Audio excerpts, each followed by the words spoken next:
Bismillahirrahmanirrahim. Assalamualaikum warahmatullahi wabarakatuh. Alhamdulillah hamdan katsiran thayyiban mubarakan fi. Wassalatu wassalamu ala man la nabiyya ba'da amma ba'd. Para tulab SMA Plus Liwaul Furqan. Pertama-tama marilah kita senantiasa bersyukur dan memuji Allah Subhanahu wa taala atas setiap limpahan nikmat dan karunia yang tidak pernah Allah hentikan untuk kita sampai detik ini.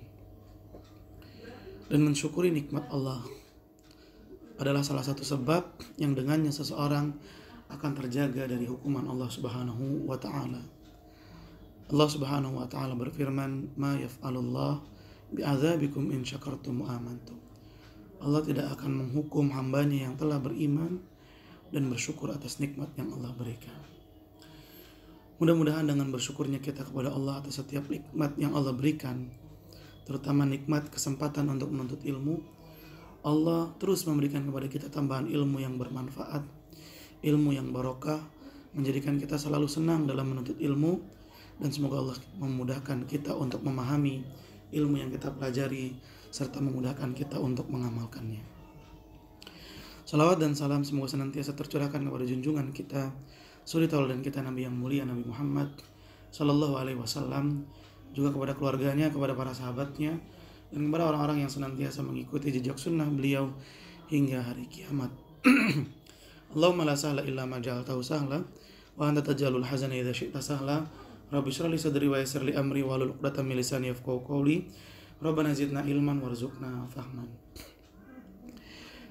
Ahibati fillah, ikhwati at-talabah, azani Allah wa iyyakum. Insyaallah fi hadhihi al-fursa wa fi hadha al-liqa sanwasil darsana yakni usul al-fiqh alladhi nahnu al-an fi al-bab al-mujmal wal mubayyan. Alhamdulillah nahnu qad akhadna fi liqa'ina al-madi hinama nahnu fil fasli athani akhadna akhira darsina wa huwa al-mutlaq wal muqayyad wa ana arju minkum jami'an an turaji'u wa taqra'u durusakum wala tatakassalu fi muraja'atid dars lianna ad-durus alladhi qad akhadna wa ta'allamna fil madi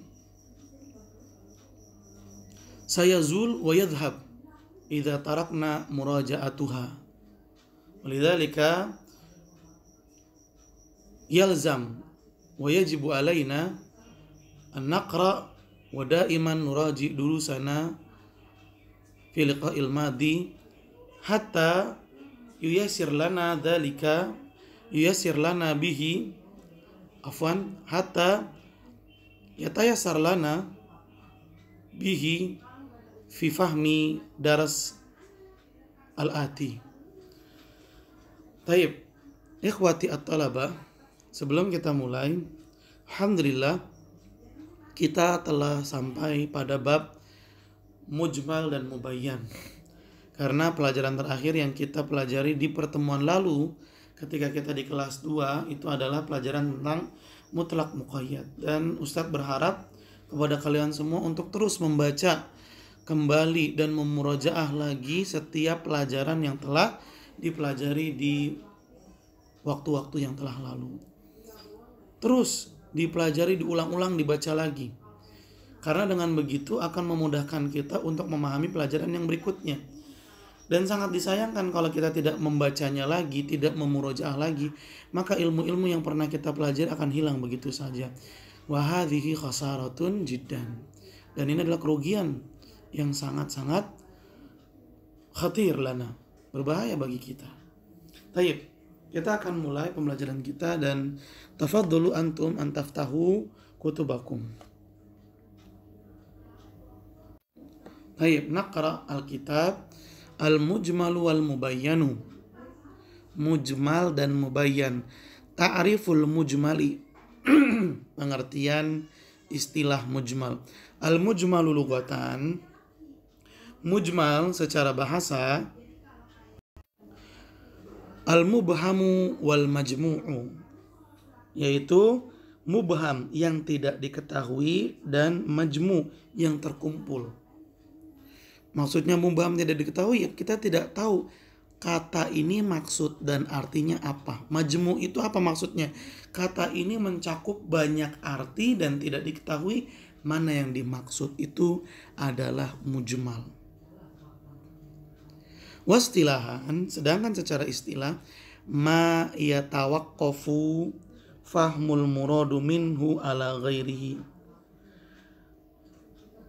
Kata yang arti dari kata itu berhenti pada arti-arti yang lainnya. Sekali lagi, kata yang mana kata tersebut memiliki banyak arti dan tidak diketahui mana yang dimaksud.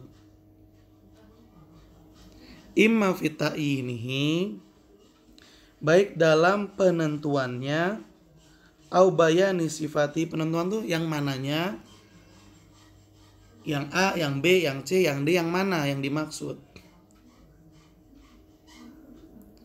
Au bayani sifatihi, atau dalam menjelaskan caranya. Allah menyebutkan suatu perbuatan, tapi perbuatan itu tidak dan belum diketahui cara mengerjakannya, maka bisa disebut dengan mujmal. Au miqdarihi, atau ukurannya berapa. Misalu ma yahtaju ila ghairihi fi ta'inihi, contoh kata yang membutuhkan dalil dalam menentukan apa arti yang dimaksud. Ya, contoh nih, contoh kata yang ada di dalam Al-Quran atau dalam hadis, tapi belum diketahui mana arti dan maksud dari tujuan kata tersebut, sehingga butuh dalil lain untuk menjelaskannya. Qauluhu ta'ala, Allah subhanahu wa ta'ala berfirman, ini contoh nih. Wal mutallaqatu yatarabbasna, dan perempuan-perempuan yang diceraikan hendaklah ia tarabbasna bi anfusihinna, menahan diri, ya, menunggu diem di rumah, salasata quru, sampai 3 kali quru. Fa innal qur'a, sesungguhnya kata qur' lafzun mushtarak, adalah lafaz yang memiliki arti bainal haid wa tuhur, artinya bisa haid, artinya bisa suci. Nah, ini contoh untuk mujmal. Qur' itu adalah kata yang mujmal, karena qur'u bisa diartikan haid, bisa diartikan suci. Haid dan suci keadaan yang berbeda. Perempuan yang diceraikan harus nunggu 3 kali haid. Haid pertama, haid kedua, haid ketiga, udah selesai berarti. Atau nunggu 3 kali suci, haid suci, haid suci, haid suci, berarti nunggu sampai dia masuk suci. Ini yang di mana yang dimaksud? Yang mana yang dimaksud? Fayahtaju fi ta'yini ahadihima ila dalil. Oleh karenanya butuh dalil dari yang lain, butuh dalil lain untuk menentukan mana dari kedua ini, yaitu haid dan tuhur, yang dimaksud dalam ayat Al-Baqarah 228 ini. Baik. Wa mithalu ma yahtaj, dan contoh yang membutuhkan ila ghairihi, yang butuh dalil lain fi bayani sifatihi, untuk menjelaskan tata caranya. Jadi maksudnya begini, ada dalil memerintahkan kita untuk melakukan suatu perbuatan, tapi dalil tersebut hanya mengungkapkan secara umum, nggak dikasih tahu bagaimana caranya, maka itu dalil mujmal namanya. Sehingga kita butuh dalil lain untuk menjelaskan bagaimana cara melaksanakannya. Itu maksudnya. Ini contohnya, qauluhu ta'ala, Allah subhanahu wa ta'ala berfirman, wa aqimus sholah. dirikanlah salat. Fa inna kaifiyata iqamatis salati, sesungguhnya cara pelaksanaan salat majhulatun, itu nggak diketahui gimana. Tahtaju ila bayanin, butuh yang namanya penjelasan. Ayat 43 dari surat Al-Baqarah ini kan cuman bilang dirikan salat. Dirikan salat. Nah, gimana cara ngerjainnya? Allah cuman bilang dirikan salat. Ini butuh dalil nih buat menjelaskan gimana caranya. Makanya kita butuh dalil lain untuk memahami cara pelaksanaan salatnya. Wa mithalu ma yahtaju ila ghairihi fi bayani miqdari, dan contoh dalil yang butuh kepada dalil lain untuk menjelaskan takarannya berapa. Qaulu ta'ala, Allah Subhanahu wa taala berfirman, wa atuz zakat, dan keluarkan zakat. Allah cuman bilang keluarin zakat dalam ayat Al-Baqarah 43 surat Al-Baqarah ini. Tapi berapa banyak yang kudu dikeluarin? Nah, oleh karena itu ayat ini ayat yang mujmal. Butuh dalil lain untuk menerangkan berapa banyak. Kita baca ya. Fa inna miqdar zakat al-wajibah majhulun. Sesungguhnya takaran zakat yang wajib itu majhul, nggak diketahui berapa. Yahtaju ila bayan. Oleh karena itu butuh untuk dijelaskan. Baik, kita lanjut nih ke hamish, ya, footnote. Qauluhu al-mujmal, kata penulis yaitu mujmal. Maksudnya adalah yuqasimul jumhur al-kalama ila nasin wa zahirin wa mujmal. Jumhur ulama usul membagi kalam itu menjadi 3. 1 nas, 2 zohir, ketiga mujmal. Wal mujmalu lafdzul ladzi yahtaju ilal bayan, dan mujmal itu adalah lafaz yang membutuhkan penjelasan untuk menentukan apa maksudnya. Waqila, dan dikatakan pula, huwa lafdzul ladzi la yu'rafu ma'nahu. Mujmal adalah lafaz yang tidak diketahui maknanya, au ma la yattadhih muradu bihi, atau yang tidak jelas maksudnya apa. Wa arrafahul muallif, dan di sini penulis menjelaskan pengertiannya bi annahu dengan ma yutawaqqafu fahmul murad minhu ala ghairihi. Ini sudah diartikan tadi. Wa min amthilatihi qaulu ta'ala, dan di antara contohnya adalah, ini contoh yang lain, wa atu haqqahu yauma hasadihi, dan keluarkanlah hak dari hasil tanaman, keluarkan kewajiban dari hasil tanaman yauma hasadihi, ketika dipanen. Fa inna qaulahu, maka sesungguhnya firman Allah Ta'ala, haqqahu, hak wajibnya, la yu'raf, tidak diketahui apa sih maksud hak wajib, illa bi adilatin ukhra, kecuali dengan dalil yang lain, tuwaddihul muradu minhu, yang menjelaskan murad, maksud dari kata haqqahu itu. Wa qad yakunul ijmalu bisababi adami ma'rifati makna kalimatin, dan terkadang mujmal, ijmal itu terjadi bisabab, dengan sebab adam ma'rifati makna kalimat, disebabkan karena tidak makrifat diketahui makna kalimat, arti kata. Ada kata tapi nggak tahu ini artinya apa sih, begitu. Wa huwa alladzi yahtaju fahmul murad. Oleh karena itu kata tersebut membutuhkan untuk memahami maksudnya apa, min lafzihi, dari lafaznya, ila bayanin.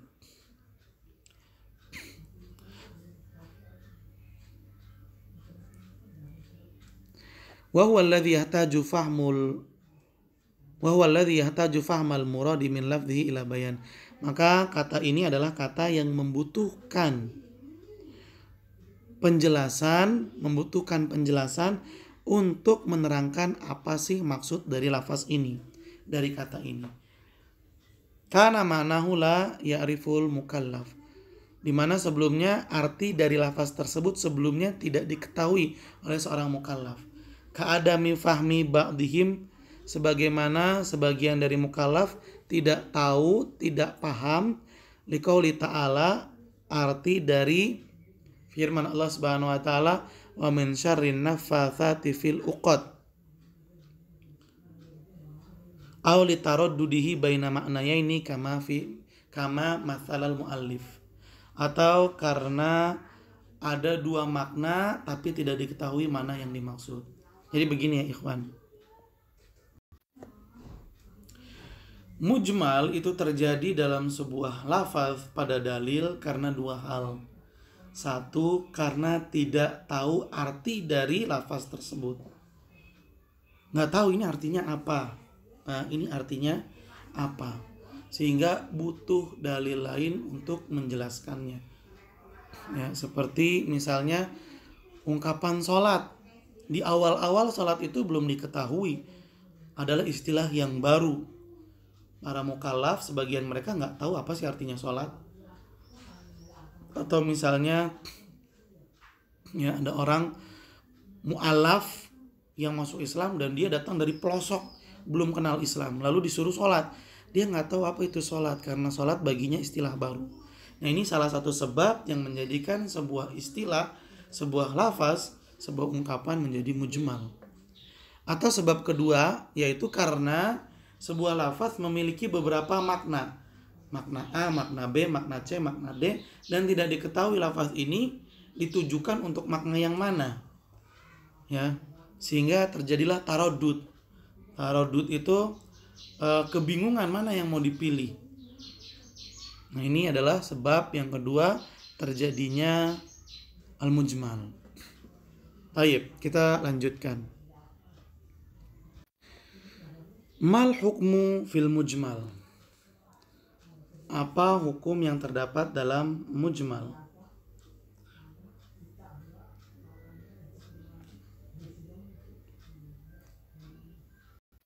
Al-hukmu fil mujmal, hukum dalam mujmal an yatawaqqaf fihi, berhenti di situ.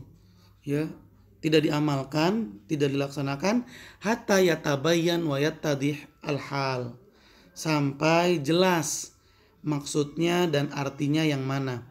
Wa ya'ti dalilun yubayyinul murad bil ijmal, sampai jelas kondisinya, ya, sampai terang kondisinya, lalu datang dalil yang menerangkan apa arti yang sebenarnya dan apa maksud yang dituju oleh sebuah dalil. Jadi dalam beramal dengan dalil yang mujmal, sikap kita adalah diam dulu, nggak langsung mengamalkannya, tapi kita tunggu sampai jelas dalilnya, sampai jelas arti maksud dalilnya, dan sampai datang juga dalil lain yang menerangkan arti yang dituju serta maksud yang dituju dari dalil tersebut apa.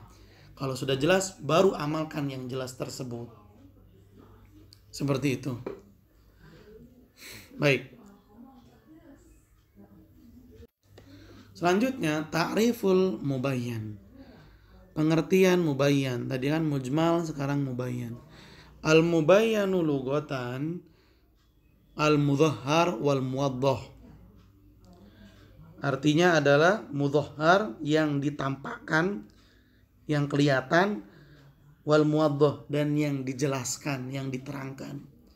Wastilahan, dan secara istilah, ma yufhamul muradu minhu, apa yang dapat dipahami maksudnya. Ma yufhamu, apa yang dapat dipahami, al murad, maksud, minhu, dari lafaznya.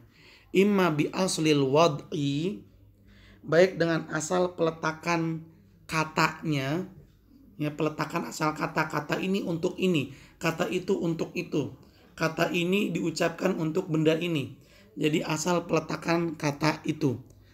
Yang dalam bahasa Arabnya bi aslil wad'i au ba'da tabyini, atau setelah adanya penjelasan, setelah datang keterangan. Misalu ma yufhamul murad, contoh yang dapat dipahami maksudnya, minhu, dari lafaznya, bi aslil wad'i, dengan asal peletakan katanya adalah lafzu samain.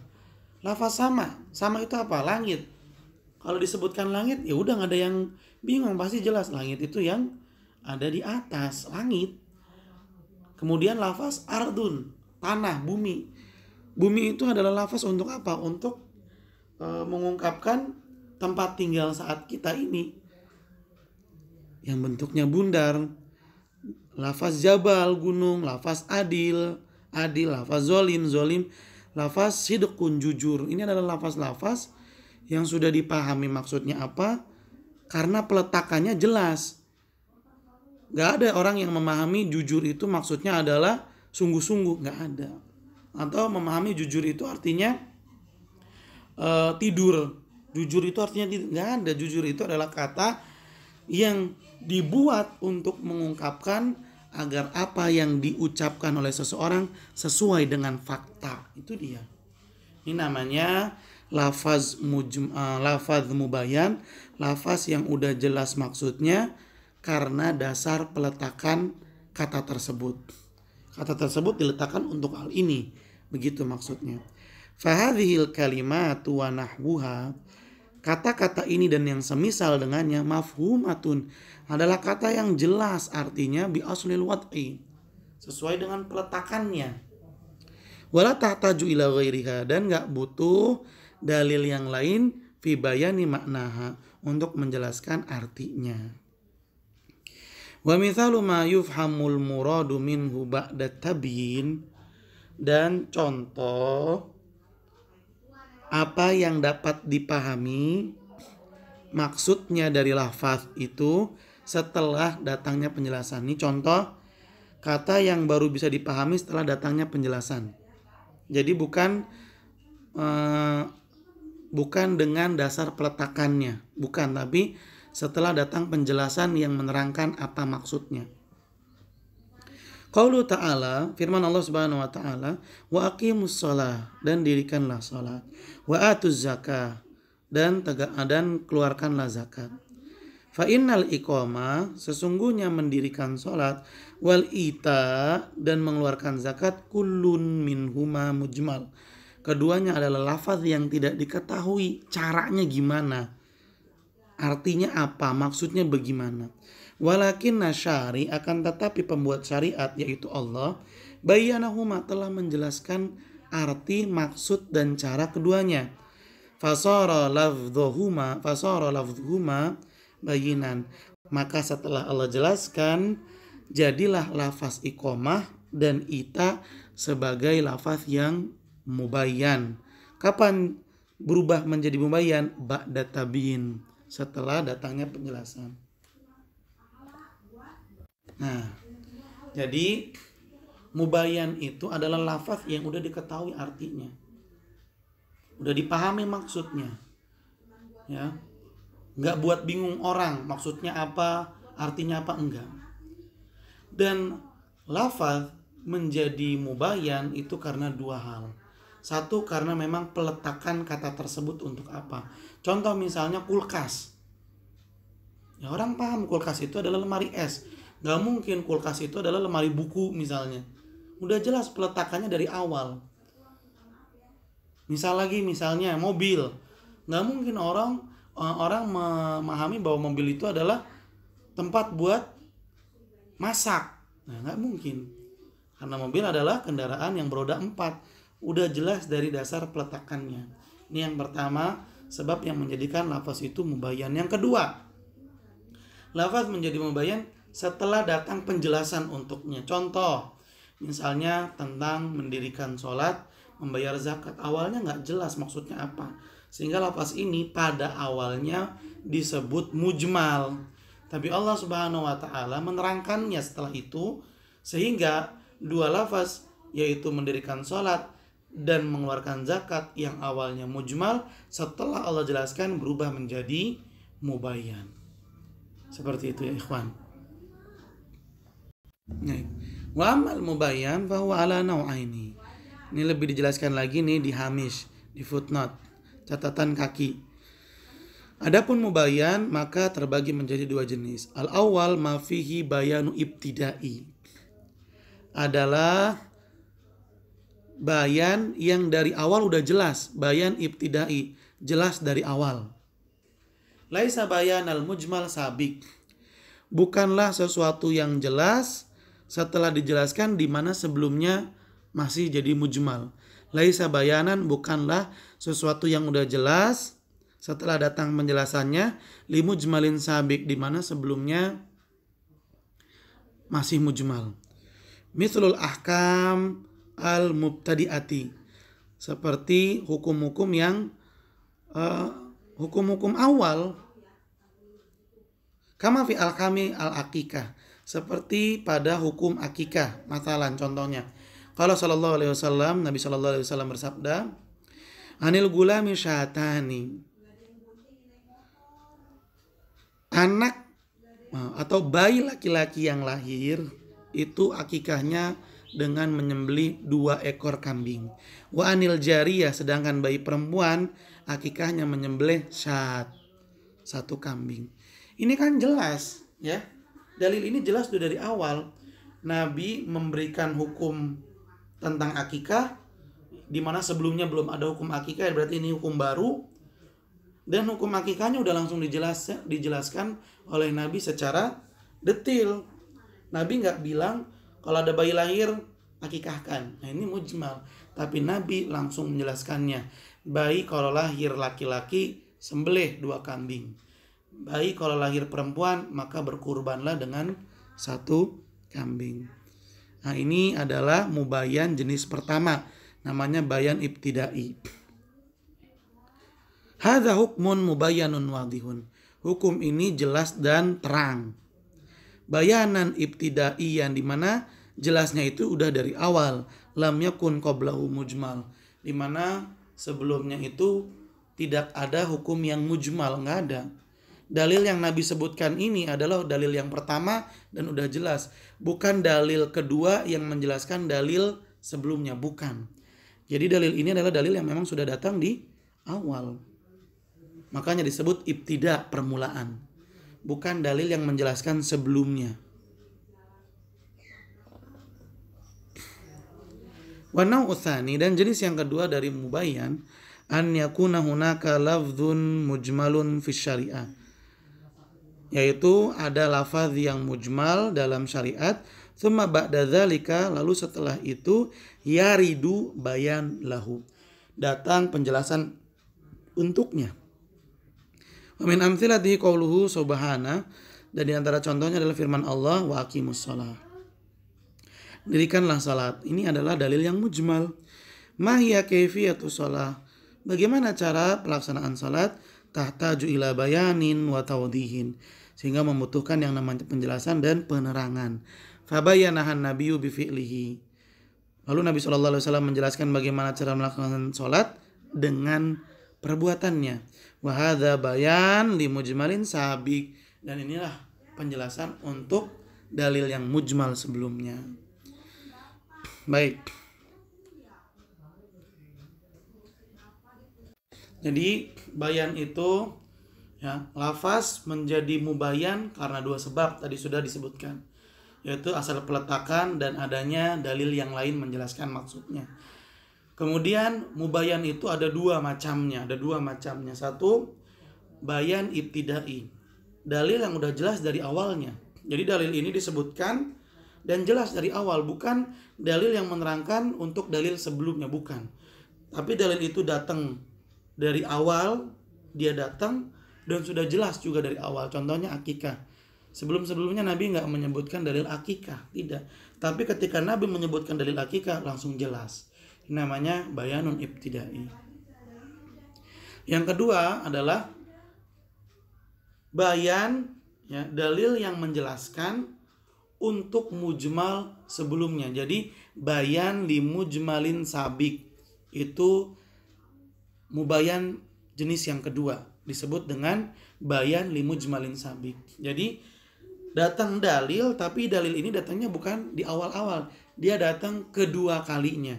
Berarti ada dalil sebelumnya, tapi dalil sebelumnya itu bentuknya masih mujmal. Kemudian datanglah dalil yang bayan ini. Datang dalil bayan ini yang menjelaskan maksud dari dalil yang sebelumnya. Ini disebut dengan bayan li mujmalin sabik. Al-amalu bil mujmal, pengamalan dengan dalil yang mujmal. Yajibu alal mukallaf,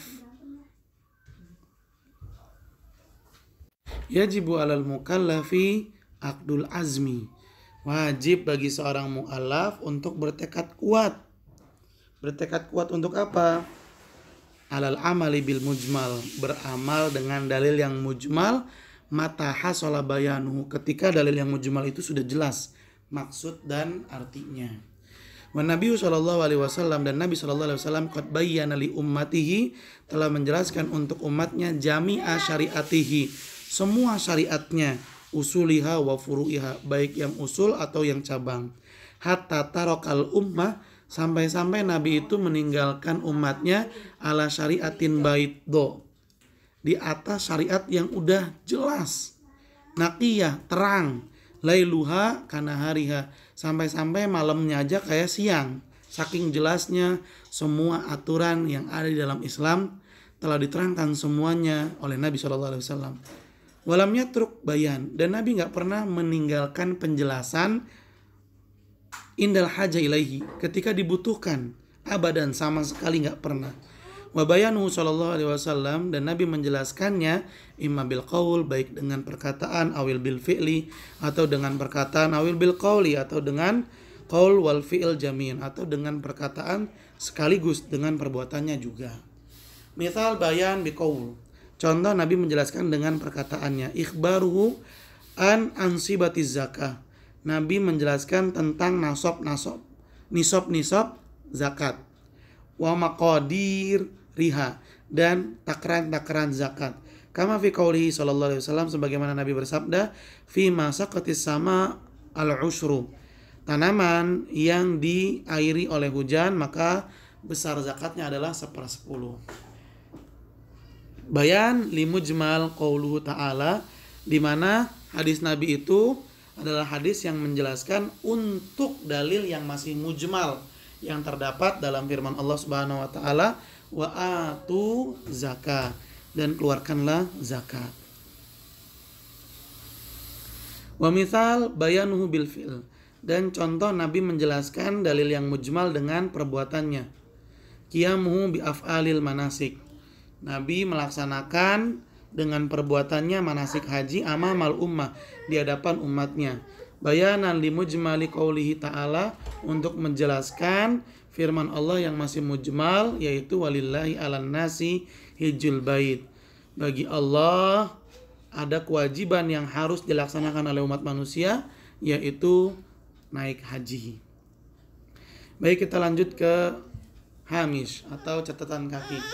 Al bayanu qad yakunu bil Qur'an, penjelasan itu bisa datang dari Al-Quran. Kama fi qouli ta'ala, sebagaimana firman Allah Ta'ala, innallaha ya'murukum an tadhbahu baqarah, sesungguhnya Allah Subhanahu wa taala memerintahkanmu untuk menyembelih sapi. Tsumma ba'da dzalika bayyana annaha, lalu kemudian Allah Subhanahu wa taala menjelaskan sifat dan ciri sapi yang akan disembelih. Allah berfirman, innaha baqarah, sesungguhnya ia adalah sapi, la faridun wala bikrun awanum baina dzalik. Wa qala, dan Allah juga berfirman masih menjelaskan ciri sapi tersebut, innaha baqaratun safra faqi'ul launuha tasurrun nadhirin. Fa qawluhu innaha safra faqi'ul launuha hadza kulluhu, firman Allah innaha safra faqi'ul launuha, ini semua bayan lil awal, adalah penjelasan untuk dalil yang pertama. Waqad yakunul bayan biwasitatis sunnah, dan terkadang penjelasan itu juga datang dari sunnah al-qauliyah yang bentuknya sabda Nabi sallallahu alaihi wasallam. Kama fi qouli ta'ala, sebagaimana firman Allah Subhanahu wa taala, wa atuz zakah, dan keluarkanlah zakat. Bayanat husunnah, ayat ini diterangkan maksudnya dan artinya secara jelas oleh sunnah. Fa inna Nabiya sallallahu alaihi wasallam, karena sesungguhnya Nabi sallallahu alaihi wasallam qad bayyana al-amwal allati tajibu fiha zakat, telah menerangkan jenis-jenis harta yang ditetapkan kewajiban zakat pada harta tersebut. Wa bayyana miqdar nisab, dan Nabi sallallahu alaihi wasallam juga telah menjelaskan takaran nisabnya. Wa bayyana miqdar zakat al-wajib, dan juga telah menerangkan berapa kadar wajib yang harus dikeluarkan dari zakat. Waqad yakunul bayanu bil fi'l an-nabawi, dan terkadang Penjelasan yang datang dari sunnah untuk ayat bentuknya adalah perbuatan Nabi Shallallahu Alaihi Wasallam. Kama bayyana Nabi Shallallahu Alaihi Wasallam, sebagaimana Nabi Shallallahu Alaihi Wasallam menjelaskan salatal kusuf, salat gerhana bifi'lihi, dengan perbuatan Nabi Shallallahu Alaihi Wasallam. Ya, mungkin sampai di sini perjumpaan kita pada pertemuan kali ini. Mudah-mudahan apa yang kita pelajari dapat bermanfaat dan mendatangkan ilmu yang barokah untuk kita. Silakan kalian catat hal-hal yang terpenting dari apa yang telah kita bahas tadi. Yang benar datang dari Allah dan yang salah datangnya dari Ustadz, dan Ustadz memohon ampun kepada Allah Subhanahu wa taala. Dan silakan kalian ke aplikasi Google Classroom untuk mengerjakan tugas usul fikih. Bagi yang belum bergabung dengan kelas di Google Classroom, di situ ada kelas usul fikih untuk kelas 12. Silahkan bergabung, kodenya sudah dikirim ke WhatsApp, ke grup WhatsApp oleh wali kelas kalian. Terima kasih banyak. Billahi taufiq wal hidayah. Assalamualaikum warahmatullahi wabarakatuh.